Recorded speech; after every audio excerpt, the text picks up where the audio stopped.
Ito ang Presidential Broadcast Service. Radyo Pilipinas. Radyo Publiko ng Bagong Pilipinas para sa Bagong Pilipino. Naghahatid ng mahahalagang balita at impormasyon na guugnay ng pamahalaan sa sambayanan. Tulay sa himpapawid ng serbisyo publiko. Radyo Pilipinas. Radyo Publiko. Ang boses ng Pangulo. Sa Iloilo, Radyo Pilipinas. 585 AM. Philippine Standard Time, alas 4:05 sa hapon. Gikan sa hulong balitaan sa PBS, Radyo Pilipinas, Iloilo. Gintipo sa bukos na pwersa sa News and Public Affairs Division. Mga pagsaysay sa mga hitabo o aksyon, mga pananawan, kang desisyon, mga hibubunuan sa napikuhan na sektor, mga danagpong nga balita, diri sa Iloilo, at mga bahin sa Kabisayan nagkatungdan. Mga balita nga natipon sa sunod sa nagligad ng 24 oras. Inyo mapatian sa Headliners Watch. Kagkaroon, yari ang inyong PBS News Team.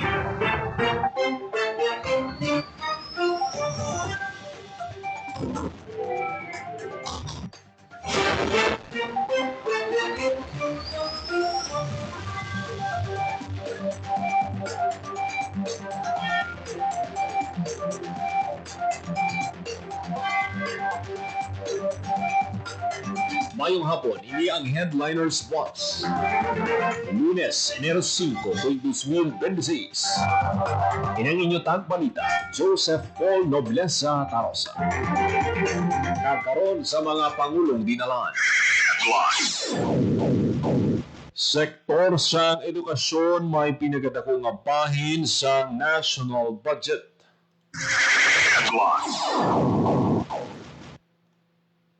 Health sector may alokasyon nga 448.1 billion sa national budget pagsiguro sa universal health care sa kada Pilipino, prioridad sang administrasyon ni BBM. May Raisa Chenyas na panumdum sa mga empleyado nga magserbisyo sang tampad kag may compassion sa unang flag raising ceremony sa Iloilo City Hall. Kagkaroon sa detalye na sang aton mga balita. Radyo Pilipinas. Radyo Pilipinas News. May pinakadako nga bahin sa 2026 national budget ang sektor sa edukasyon. Madumduman sa Lunes, Enero 5, sa ipirma ni Presidente Ferdinand R. Marcos Jr. ang General Appropriations Act for Fiscal Year 2026. Naglabot sa 1.34 trillion ang inallocate nga pondo para sa sektor sa edukasyon. Katumbas ini sang 4.36% sang GDP sang pungsod kag nagakaigo para malabot sa Pilipinas ang benchmark sa italom sang UNESCO Education 2030 Framework. Sa iya speech ginpay ni Presidente Marcos nga gabahin sang budget ang pag-hire sang teaching kag non-teaching plantilla position sa mga pampubliko nga bulutuan, promotion ug reclassification sa mga manunodlo kag ang pagpatindog sang mga hulot klasihan. Radyo Pilipinas. Radyo Pilipinas News. Bilang kabahin sa pagsiguro sa universal healthcare sa kada Pilipino sa administrasyon ni Presidente Marcos, nagabaton sa bing unang kaygaynan sang dakong alokasyon sa national budget ng health sector. Naglabot sa 448.12 billion ang inallocate nga budget sa sektor sang ikayong lawas. Pinagi sini mapabaskog pa ang Universal Healthcare Fund sa DOH, labi na ang zero balance billing, mas madasig ng pagsabat sa communicable kag non-communicable diseases, disease surveillance response mechanisms, mapatuman ang sustainable health financing kag madugangan na ang mga doktor kag nurse sa pungsod. Hinalauman nga mapabaskog pa ang Philippine Health Insurance Corporation. Radyo Pilipinas. Radyo Pilipinas News. May Raisa Trenyas nagpanumdum sa mga empleyado nga magserbisyo sang tampad kag may compassion sa unang flag raising ceremony sa Iloilo City Hall. Detalye sang balita, Amy Rose Santiagudo. Radyo Pilipinas. Radyo Pilipinas. Report.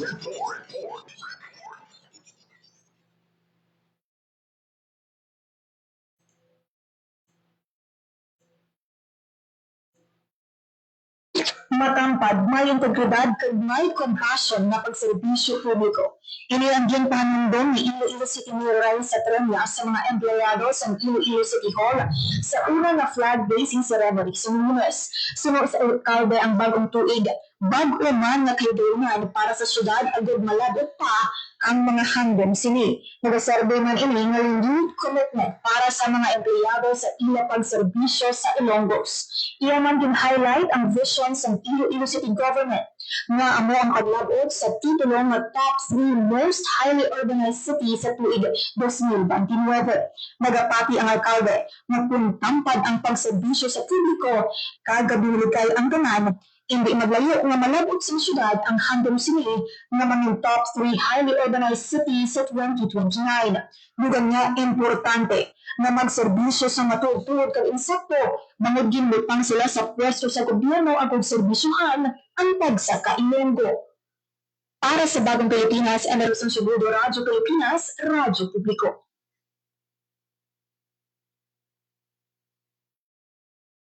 Radyo Pilipinas.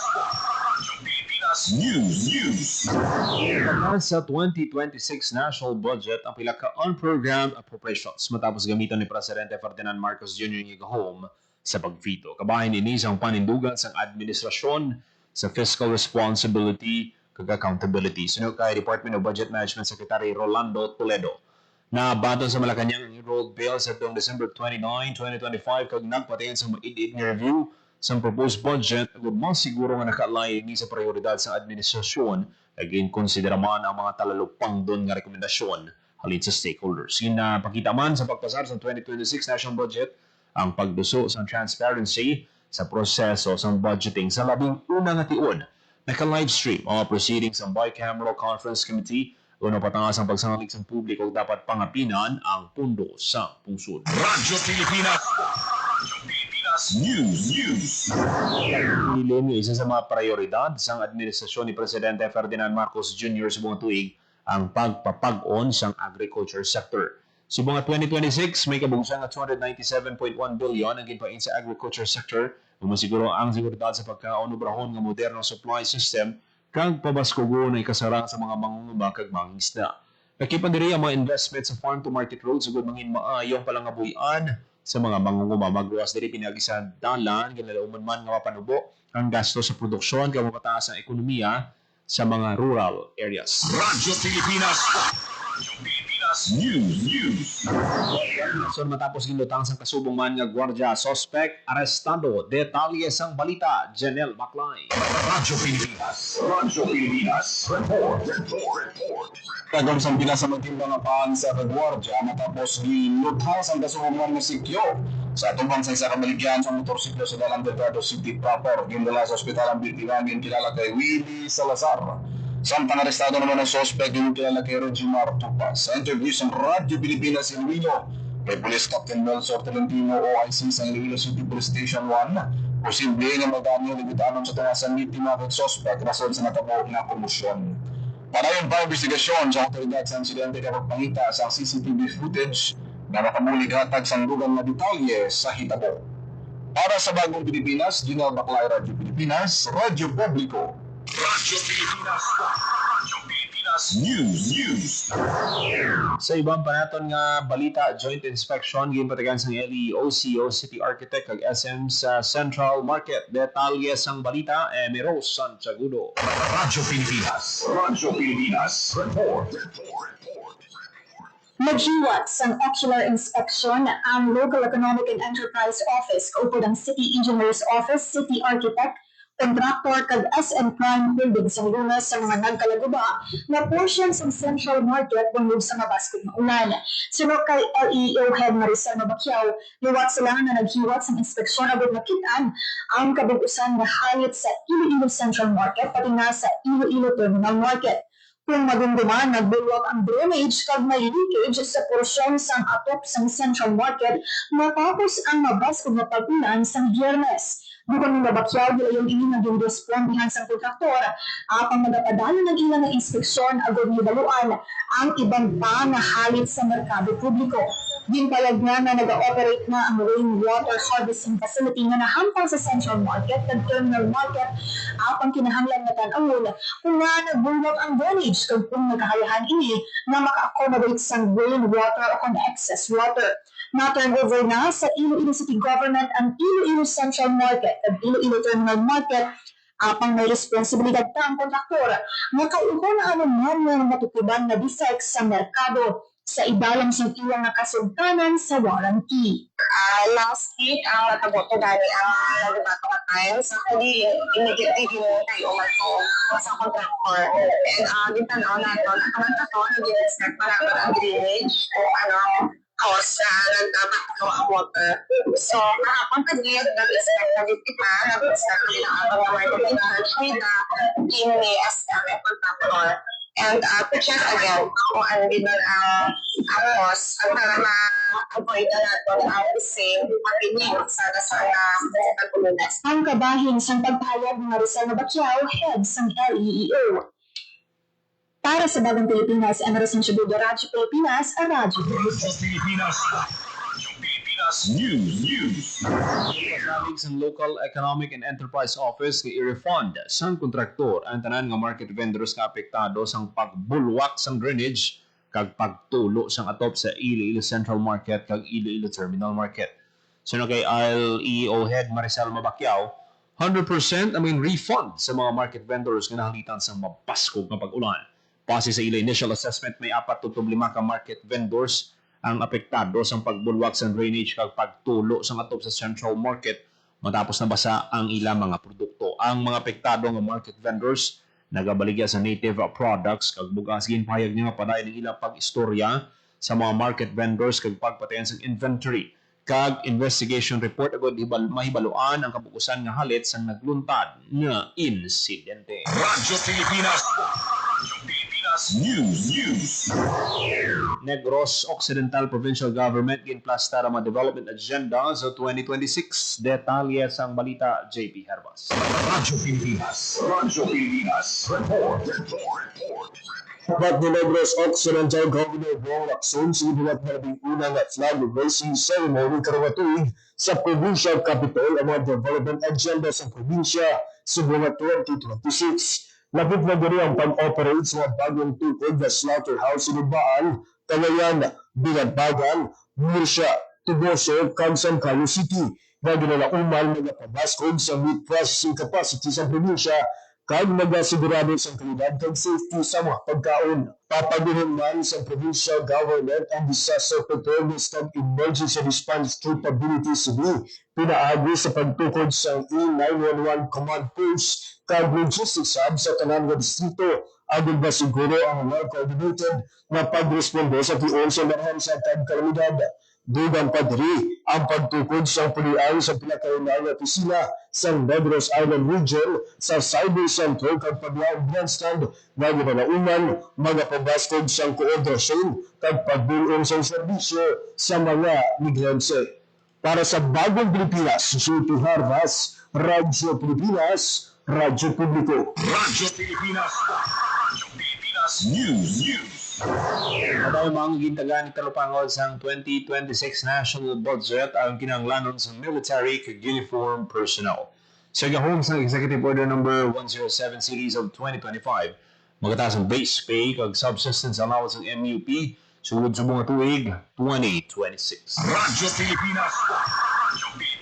News.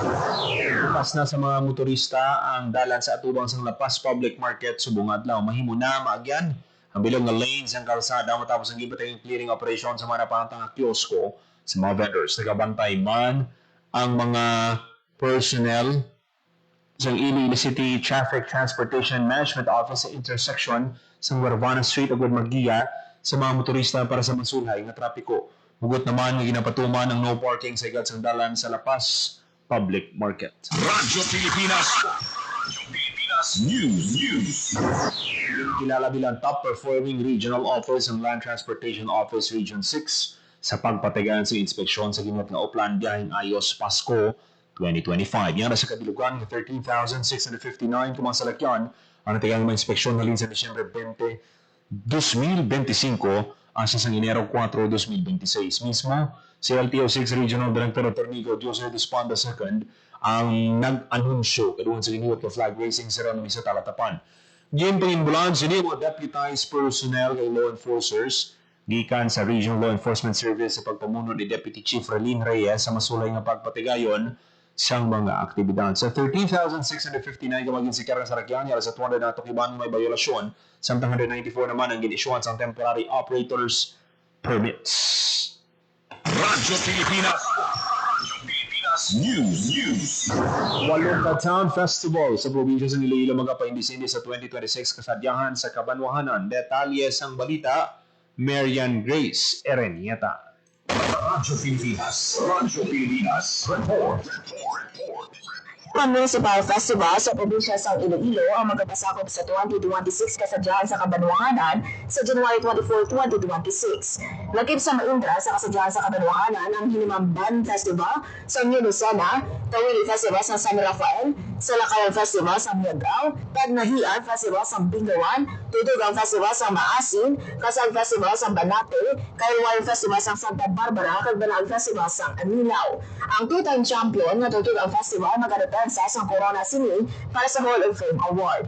Hiwati na opening salvo sa kasadyahan sa Kabanwahanan sa Sabado, Enero 10 sa alauna sa hapon sa Iloilo Freedom Grandstand kag Iloilo Sports Complex. Isa sa mga highlights ng 2026 Dinagyang Festival ang kasadyahan sa Kabanwahanan. Para sa Bagong Pilipinas, Marian Grace Erenieta, Radyo Pilipinas, Radyo Publiko. Radyo Pilipinas. Radyo Pilipinas News.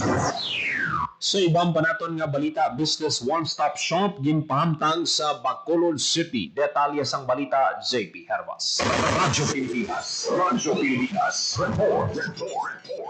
Nagsugod na ang Business One-Stop Shop o kundo sa labi sa Bacolod City Government Center, Lunes, Enero 5, kag magdalawig tugtog Enero 20, 2026. Katuan sila nga panasigol kag papuson ang pagrehiso kag pag-review sa mga business permit para sa mga negosyante sa Bacolod City. Sa ilalim sa boss sa bayan nga magkadto sa nasaring opisina, gintigod na sa isa lugar ang tanan nga departamento para sa Bureau of Fire Protection para sa Fire Inspection Certificate, City Health Office para sa Sanitation kag Health Permit, Office of the Building Official para sa Building kag Occupancy Permit kag ibang pang opisina. Samtang magluwas sa pahamtang bus, mahimo man nga makaproseso online pinaagi sa ebpls.bacolodcity.gov.ph samtang magapadayon man ang pagpangalakad sa satellite office sa Yalamos Capital Central kag SM City ng Bacolod. May 10% nga discount sa business tax para sa mga magabayad sa fuel. Nagtabutyag sa kumpiyansa si Business Permits and Licensing Office o kung BPLO Head Stella Rose Reyes na madamo ng mga negosyante ang magagamit sa mga sistema agad magparisyo o kung mag-renews ang ilang mga negosyo sinungatid. Para sa Bagong Pilipinas, JP Harvas, Radyo Pilipinas, Radyo Publiko. Radyo Pilipinas. Radyo Pilipinas News. Iloilo Provincial Government nagiwat sang kick-off ceremony para sa Zero Waste Month celebration. Detalye sang balita, Marian Grace Erenieta. Radyo Pilipinas. Radyo Pilipinas. Report. Iwas ang kick-off ceremony ang Iloilo Provincial Government para sa Provincial Zero Waste Month celebration. Kaduman sa kick-off, ginatanan sa award ang top 5 ka-opisina sa waste diversion. Laki sa 5 ka-opisina nga nakapatay sa Certificate of Recognition kag token gikan kay Iloilo Governor Adrian Dapasur Jr., Provincial Administrator Raul Banyas kag Provincial Government Environment and Natural Resources Office o PG General Chief Attorney Cesar Emmanuel Buico, ang Provincial Health Office na may 1,382 kg na recyclable waste, Provincial Planning and Development Office na may 620 kg sa recyclable waste, Provincial Government Environment and Development Office na may 532 kg na recyclable waste, GPA Iloilo Manpower Agency na may 427 kg ka recyclable waste, kag Provincial Engineers Office na may 424 kg sa recyclable waste. Ang mga opisina nang madinalagon sa pagpatuman sa 4Bs o basura isulod sa basurahan, bangkag busa kag botelya nga waste diversion strategy sa gumabuhinan kag madula ang mga plastic sa gibang mga basura sa waste stream.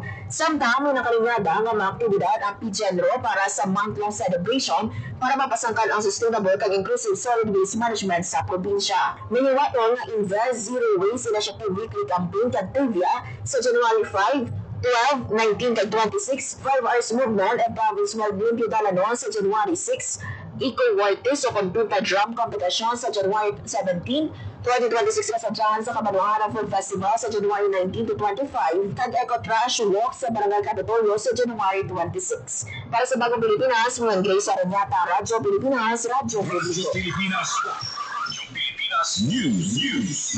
85 kagasos ng firework-related injury na record sa Western Visayas. Detalye sang balita, Marian Grace Aranyata. Radyo Pilipinas. Radyo Pilipinas. Report.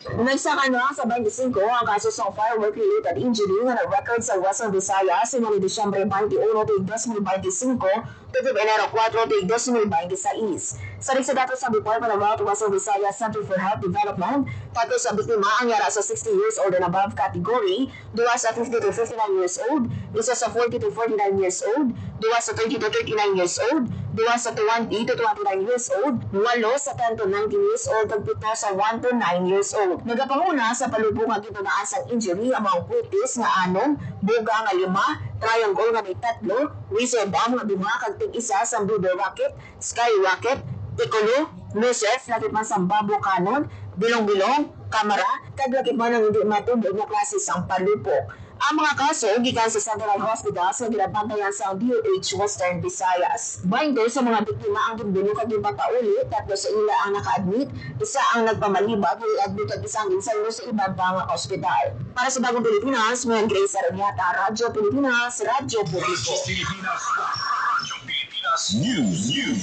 Ipailalong sa paghanap sa 25 kaido nga potensyal nga mangin kampahin sa K9 Narcotic Protection Unit sa probinsya ng Iloilo. Sunod kay Iloilo Police Provincial Office Director Police Lieutenant Colonel Rolando Aranio. Katiyan sa mga pabaskabuan ng Drug Prevention Program sa probinsya. Mag-umpisa ang paghanap sa mga bulan sa Enero, ginalauman ng mga lawig sang 4 o 6 kabulan. Kalakip man sa paidalom sa paghanap sa mga handlers sang ido ang paghanas pati gayon sa K9 units ng PNP National Headquarters sa Philippine Drug Enforcement Agency. Ang tanan nga kinahanglanon sa paghanas ang pondohan sa Iloilo Provincial Government bilang commitment kag suporta sa probinsya sa kampanya kontra illegal nga droga. Radyo Pilipinas. Radyo Pilipinas News. Nagpanawagan si board member Nene Nava na protektahan ang produkto sa Guimaras kasunod sa dried mangoes nga ginbakal sa probinsya nga gintabunan sa sticker ang packaging apang natukiman nga din Cebu ang produkto. Sa post ng opisyal, ang dried mangoes ginbakal sa atong Disyembre 25 sa pinalikdan nga tuig sa Barangay San Miguel Humban Guimaras kay gindalang produkto sa abroad dalang pangalan sa probinsya. Naibaluan ng probinsya sa Guimaras may ginapatuman nga ordinansa agad proteksyonan ng industriya sang paho sa probinsya sa Guimaras. Sini ang Provincial Ordinance number 2017-006 upang an ordinance declaring the province of Guimaras a special quarantine zone for Guimaras Baligo na sa ordinansa na ginadumilian ang pagdala sa mango fruit seeds, seedlings kag mango products padulong sa Guimaras. Radyo Pilipinas. Radyo Pilipinas News. Ginapanawagan sa tagiya kung sino man na nakikita sa cellphone nga nawigit sa barangay na Lundan, Ginbal. Iloilo ang cellphone, color black na Tecno Sport 20 Pro. Kag may brown folding case sa sulod sa casing, may pangalan. Kag pictures sang tagiya posible nga nabili ni sa Nalundan Daycare Center o sa Green Tricycle ni ginsaklian pauli sa Nalundan. Kung may impormasyon, padayon kontak ang tagiya Yerny Garferio sa masunod nga number 0992-875-8360 o kung 0968-655-7723 o kung ibalik sa Garskill sa Barangay Nalundan, Gimbal, Iloilo. Radyo Pilipinas. Radyo Pilipinas News. Oras sa Radyo Pilipinas, alas 4:29 sa hapon. Ito manatipon nga balita sa PBS Radyo Pilipinas Iloilo News Team. Lunes, Enero 5, tuig 2026. Ninyo tang balita, Joseph Paul Noblesa Parosa.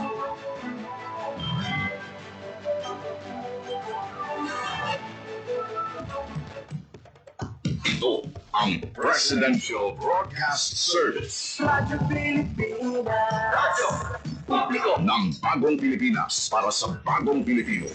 Naghahatid ng mahahalagang balita at impormasyon na guugnay ng pamahalaan sa sambayanan. Tulay sa himpapawid ng serbisyo publiko. Radyo Pilipinas. Radyo Publiko. Ang boses ng Pangulo sa Iloilo. Radyo Pilipinas. 5